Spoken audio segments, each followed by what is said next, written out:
kita ingin menjadikan pemuda yang mandiri, Bang. Kan selama ini yang kita ketahui bahwa KNPI ini adalah plat merah.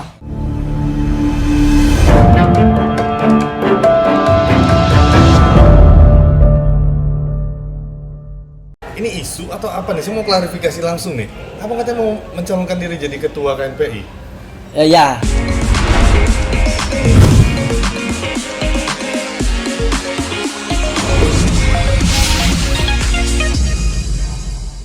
Assalamualaikum warahmatullahi wabarakatuh. Selamat sore. Sore hari ini saya bertemu dengan seorang tokoh pemuda. Nah, saya mau berkenalan dengan Bang Fuad Santoso. Selamat sore, Bang. Sore. Gimana kabarnya, Bang? Tentu sehat sekali ya, Bang ya. Ya.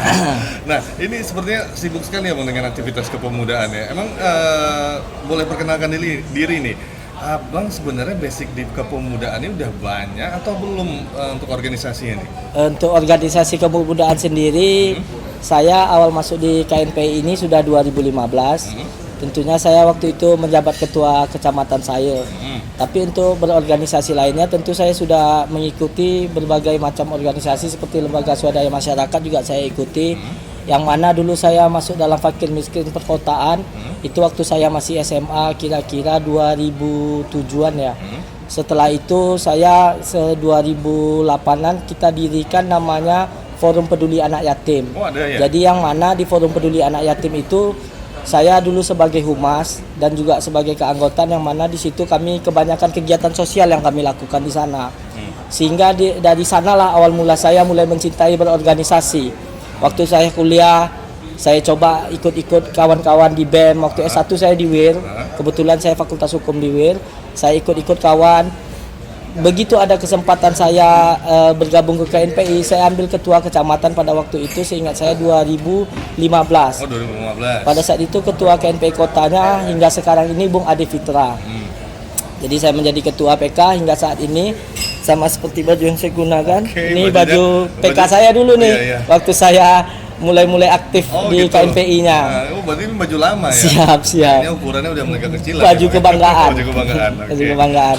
Jadi berjalannya waktu, tentu ber-KNPI ini saya mendapatkan banyak pengalaman di KNPI. Makanya hari ini 2017 waktu saya masih S2 saya juga masuk organisasi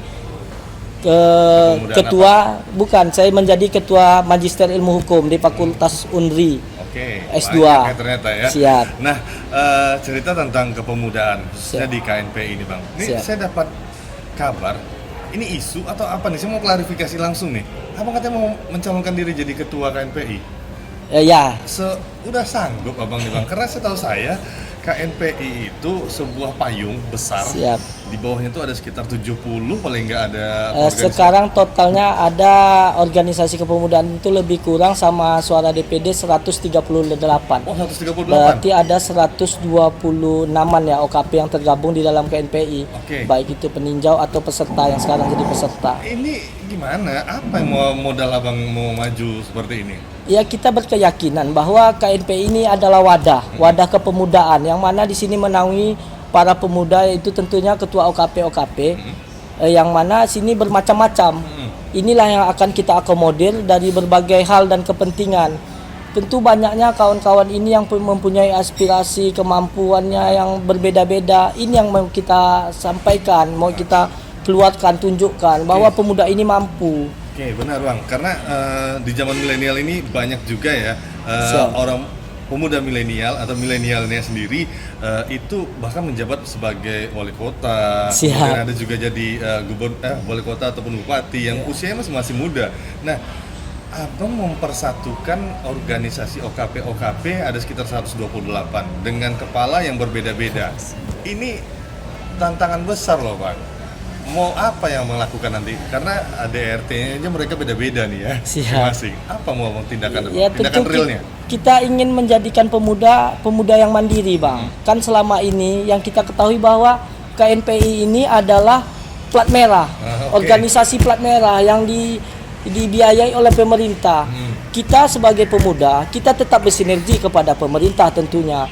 Tetapi kita juga mau kawan-kawan ini arahnya kemana. Saya pengen kawan-kawan ini jadi punya kemandirian, mungkin dalam bidang usaha, bisa saja dalam keaktifannya beraktivitas, yang kayak saya sendiri kan advokat, saya juga seorang pengusaha. Jadi ini yang saya pengen tanamkan kepada kawan-kawan, bahwa kita harus mandiri, jangan hanya mengandalkan APBD. APBD itu cukup kalau memang bisa membantu untuk masyarakat banyak atau pemuda banyak, itu kita gunakan. Tapi kalau tidak, bagaimana kita bisa lebih mandiri dengan bekerja sama dengan pemerintah? Apa yang bisa pemerintah berikan sama kita? Sip, mantap. Ya, sudah saatnya nih para milenial untuk memajukan bangsa ya. Siap. Tadi usianya berapa ya, Bang? Saya kelahiran tahun 88, umur saya 88. sekarang 32 tahun. Wah, tua abang daripada saya, Bang. Siap. Tapi nggak apa-apa, masing-masing punya visi misi yang berbeda. Nah, di kepemudaan sendiri, Bang, setahu saya mungkin ada beberapa hambatan nih, Bang, dalam hal lapangan pekerjaan. Nah, mungkin dari ketika abang menjabat sebagai ketua KNPI, banyak organisasi OKP di bawahnya, ada nggak program untuk lapangan kerja? Ya, lapangan kerja tentu kita akan memperdayakan UMKM. UMKM. Siap. Terus kan masih ada lahan Pemprov yang masih banyak yang tidak terpakai. Itu kita akan jadikan tempat wisata kuliner kita ke depannya. Nanti kita akan ajukan itulah gunanya kita bersinergi sama pemerintah untuk meningkatkan, memberi fasilitas kita kepada pemuda untuk bisa berusaha. Salah satu menyediakan tempat.